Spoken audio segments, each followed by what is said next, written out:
क्या कहा जाता है? देखता होगा जहाँ पे क्या है, जहाँ पे चैन वाला मामला आता है, जहाँ चैन बहुत ज्यादा टाइट रहता है, वहाँ पे क्या किया जाता है मालूम है? वहाँ पे मोबिल डाला जाता है। हाँ सर। तेल डाला जाता है या क्या करता है मिस्त्री सब ग्रीस लगा देता है। उससे क्या होता है, थोड़ा मुलायम टाइप का हो जाता है और क्या होता है वहाँ पे चलने में आसानी हो जाती है। वो क्या करता है, पहले घर्षण ज्यादा हो रहा होता है और ग्रीस लगाने से या तेल लगाने से या ग्रेफाइट लगाने से क्या है, वहाँ पिछलता है ना, स्लिपिंग हो जाता है और उसी की वजह से क्या स्नेहा का काम होना स्टार्ट हो जाता है और चलने में क्या हो जाएगा, वो सुविधा हो जाएगा, है ना। ध्यान देना है।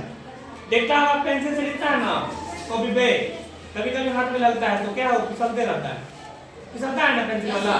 अभी भी लगा के दिखाओ तो वहाँ पे क्या किसका काम कर रहा है, घर्षण का। क्यों? क्योंकि वहाँ घर्षण कम हो रहा है इसलिए। जहाँ घर्षण बहुत ज्यादा काम करेगा ना, वहाँ ऐसे अगर रुके तो रुके रह जाएंगे, चल भी नहीं पाएंगे, है ना।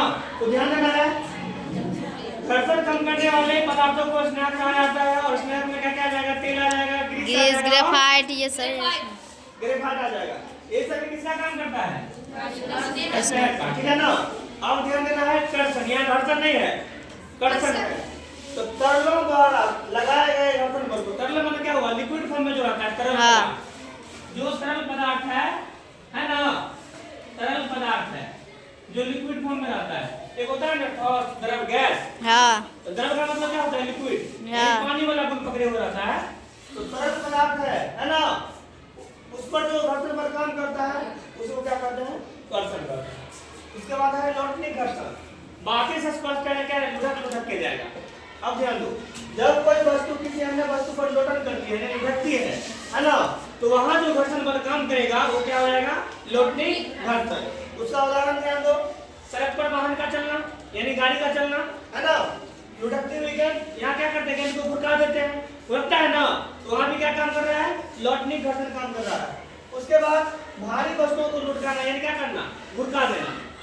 अपने भाषा में क्या बोलते हैं, घुरका दिए, लेकिन उसको हिंदी में क्या लिखते हैं, लुढ़काना, है ना, या लुढ़क जाना।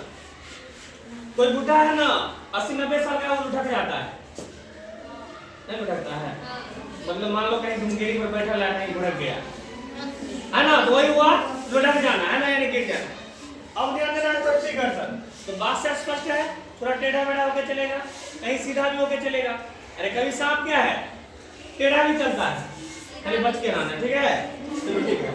तो जब कोई वस्तु किसी अन्य वस्तु पर सर्पी करती है यानी टेढ़ा मेढ़ा होकर अगर गति करेगा, तो वहां जो घर्षण बल काम करेगा वो क्या हो जाएगा, सर्पी घर्षण, ठीक है ना।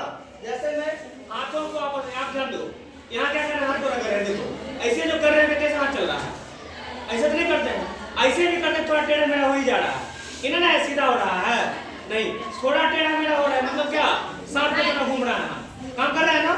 तो हो गया, हाथों को आपस में रगड़ना और किसी मेज पर किताब को सरकाना यानी खिसका देना, ये किसका उदाहरण हो गया,